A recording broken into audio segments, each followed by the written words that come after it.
जय श्री कृष्णा। राधे राधे। भगवान श्री लक्ष्मी नारायण जी की कृपा आप पर और आपके पूरे परिवार पर हमेशा बनी रहे। हिंदू धर्म में इंदिरा एकादशी का व्रत काफी महत्वपूर्ण माना जाता है। इंदिरा एकादशी का व्रत 28 सितंबर शनिवार को रखा जाएगा। आश्विन माह के कृष्ण पक्ष की एकादशी तिथि को इंदिरा एकादशी का व्रत होता है। पौराणिक कथा के अनुसार जो व्यक्ति इंदिरा एकादशी का व्रत रखकर भगवान विष्णु की पूजा करते हैं, उसके पितरों को मोक्ष की प्राप्ति होती है। मृत्यु के बाद उसे भी स्वर्गलोक में स्थान मिलता है। यदि आप अपने पितरों को तृप्त करके मोक्ष दिलाना चाहते हैं, तो आपको विधि विधान से इंदिरा एकादशी का व्रत करना चाहिए। पूजा के समय इंदिरा एकादशी की व्रत कथा जरूर पढ़ें। इससे व्रत पूर्ण होगा और पूरा लाभ भी मिलेगा। एक कथा के अनुसार एक बार युधिष्ठिर ने भगवान श्री कृष्ण से आश्विन कृष्ण एकादशी व्रत की महिमा बताने का निवेदन किया। इस पर भगवान श्री कृष्ण ने कहा कि इसे इंदिरा एकादशी के नाम से जानते हैं, जो पापों को नष्ट करके पितरों को मुक्ति प्रदान करता है। इतना ही नहीं, जो केवल इंदिरा एकादशी की व्रत कथा को सुन लेता है, उसे वाजपेयी यज्ञ करने के बराबर का फल प्राप्त होता है। इस व्रत की कथा कुछ इस प्रकार है। तो श्री लक्ष्मी नारायण जी के चरणों का ध्यान करते हुए इस व्रत की कथा को सुनेंगे। और अगर आपने अभी तक मेरे चैनल को सब्सक्राइब नहीं किया है, तो आपसे विनम्र निवेदन है कि मेरे चैनल को सब्सक्राइब कर लीजिए। प्राचीन काल में सतयुग के समय में महिष्मती नाम की एक नगरी में इंद्रसेन नाम का एक प्रतापी राजा धर्म पूर्वक अपनी प्रजा का पालन करते हुए शासन करता था। वह राजा पुत्र पौत्र और धन आदि से संपन्न और विष्णु जी का परम भक्त था। एक दिन जब राजा सुखपूर्वक अपनी सभा में बैठा था, तो आकाश मार्ग से महर्षि नारद जी उतरकर उसकी सभा में आए। राजा उन्हें देखते ही हाथ जोड़कर खड़ा हो गया और विधि पूर्वक आसन और अर्घ दिया। सुख से बैठकर मुनि ने राजा से पूछा, हे राजन, आपके सातों अंग कुशल पूर्वक तो हैं? आपकी बुद्धि धर्म में और आपका मन विष्णु भक्ति में रहता तो है? देवर्षि नारद की ऐसी बातें सुनकर राजा ने कहा, महर्षि, आपकी कृपा से मेरे राज्य में सब कुशल है तथा मेरे यहाँ यज्ञ कर्म सभी हो रहे हैं। आप कृपा करके अपने आगमन का कारण कहिए। तब ऋषि कहने लगे, हे राजन, आप आश्चर्य देने वाले मेरे वचनों को सुनो। मैं एक समय ब्रह्मलोक से यमलोक को गया।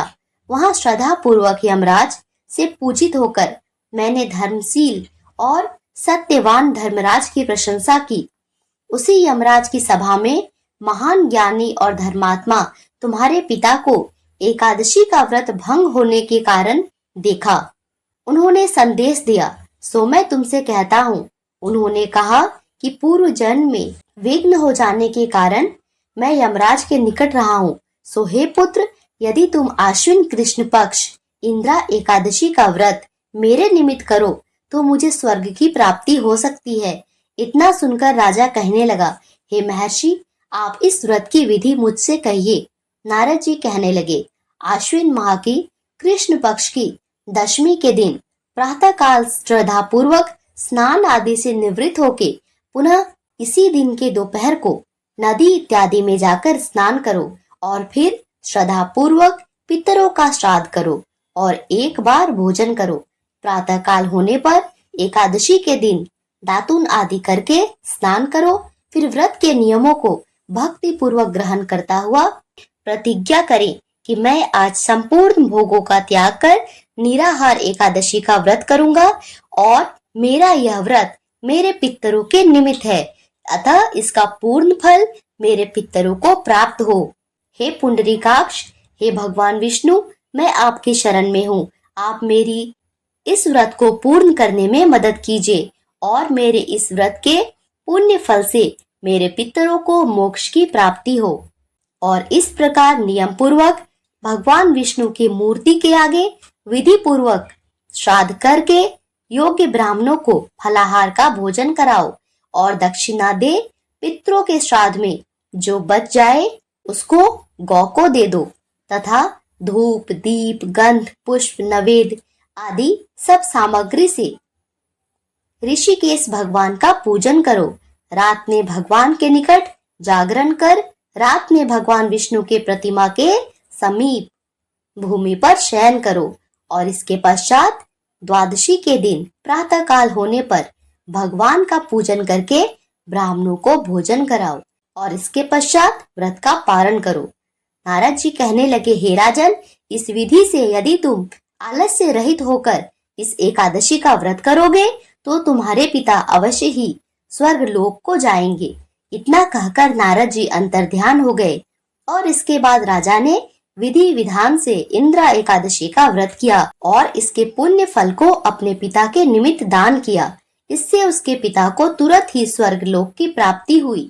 बोलिए श्री लक्ष्मी नारायण की जय, भगवान शालिग्राम की जय। नारद जी के कथानुसार राजा द्वारा अपने बांधव और दासों सहित व्रत करने से आकाश से पुष्प वर्षा हुई और उस राजा का पिता गरुड़ पर चढ़कर विष्णु लोक को गया। राजा इंद्रसेन भी एकादशी के व्रत के प्रभाव से सुख पूर्वक अपने राज्य का सुख भोग के अंत में अपने पुत्रों को सिंहासन पर बैठाकर स्वर्ग लोक को गए। तो बोलिए श्री तुलसी शालिग्राम की जय। अब जानते हैं कि एकादशी की तिथि कब से कब तक है और अगले दिन व्रत का पारण कब होगा। हम लोग एकादशी का व्रत बहुत बड़े पर्वों में से एक मानते हैं और इस व्रत में 3 दिन का नियम करते हैं। वैदिक पंचांग के अनुसार इंद्रा एकादशी का व्रत आश्विन कृष्ण एकादशी तिथि की शुरुआत 27 दिसंबर को दोपहर 1:20 से होगी और इस तिथि का समापन 28 सितंबर को दोपहर 2:49 पर होगा। उदया तिथि के अनुसार इस साल इंदिरा एकादशी का व्रत 28 सितंबर शनिवार को रखा जाएगा और इसका पारण 29 सितंबर दिन रविवार को होगा। पारण का समय सुबह 6:13 से लेकर 8:36 तक है। आप लोग इसी समय पर ही पारण करें क्योंकि पारण दिए मुहूर्त में ही करना चाहिए। अब जानते हैं एकादशी के इस 3 दिवसीय व्रत का नियम। यह नियम दशमी से ही शुरू हो जाता है। उसी दिन बाल धो लेना होता है, यानी कि अगर आप इस एकादशी का व्रत रख रहे हैं तो आपको शुक्रवार को ही बाल धोना है। शुद्ध साफ वस्त्र पहनने होते हैं। प्याज, लहसुन, बैगन, मूली, साग, मसूर की दाल, अशुद्ध चीजें ये सब नहीं खाते हैं और कुछ लोग सूर्यास्त के बाद भी नहीं खाते हैं, पर हमारे यहाँ सूर्यास्त के बाद चावल या चावल से बनी चीजें नहीं खाते। दशमी के दिन ही तुलसी पत्र वगैरह तोड़ के रख लेना चाहिए क्योंकि एकादशी में बिना तुलसी पत्र के पूजा भी नहीं होती और एकादशी में तुलसी पत्ता तोड़ते भी नहीं है। और दूसरे दिन एकादशी का व्रत रखते हैं तो सुबह सूर्योदय के समय जल्दी उठकर बिना कुछ खाए पिए नहा धोकर शुद्ध हो जाइए और नहाने के जल में थोड़ा सा गंगा जल और 1 चुटकी हल्दी डालकर स्नान कीजिए। अपने मंदिर की साफ सफाई करके भगवान विष्णु के सामने एकादशी व्रत का संकल्प लेना है और अपने पुण्य को पितरों को दान कर रहे हैं ऐसा बोलना है। इस दिन पीला वस्त्र पहनना चाहिए। भगवान को भी पीला वस्त्र पहनाना चाहिए।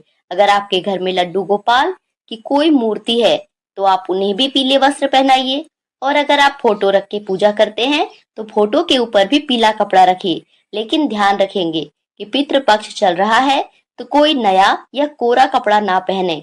भगवान विष्णु की पूजा में पीली चीजों का ही सबसे ज्यादा प्रयोग किया जाता है और इस दिन सूर्य भगवान को भी जल नहीं देंगे क्योंकि पितृपक्ष चल रहा है और तुलसी में भी जल नहीं डालेंगे क्योंकि एकादशी वाले दिन तुलसी में जल नहीं डालते, स्पर्श भी नहीं करते। आप बिना स्पर्श किए फूल चढ़ा सकते हैं। हाथ जोड़ के प्रणाम कीजिए, धूप दीप जलाइए, तुलसी माँ के चारों ओर ओम नमो भगवते वासुदेवाय ऐसा बोल के 7 बार परिक्रमा कर लीजिए। बहुत फल मिलता है इसका। फिर पूरी विधि विधान से विष्णु भगवान की माँ लक्ष्मी के साथ एकादशी के दिन पूजा कीजिए। पीला फूल, पीला भोग, पीले चंदन, अपराजिता का फूल, यह सब भगवान विष्णु को अति प्रिय होते हैं। अपराजिता फूल को तो विष्णु प्रिय अपराजिता ही कहा जाता है। अगर यह सब आपको मिले तो आप जरूर चढ़ाइए। एक बात का ध्यान रखिएगा कि इस दिन ना भगवान को अन्न चढ़ता है और ना ही अन्न का दान करना होता है। एकादशी के व्रत खोलते समय ब्राह्मण भोजन, ब्राह्मणों को दान दक्षिणा, वस्त्र आदि देकर चरण स्पर्श करना चाहिए।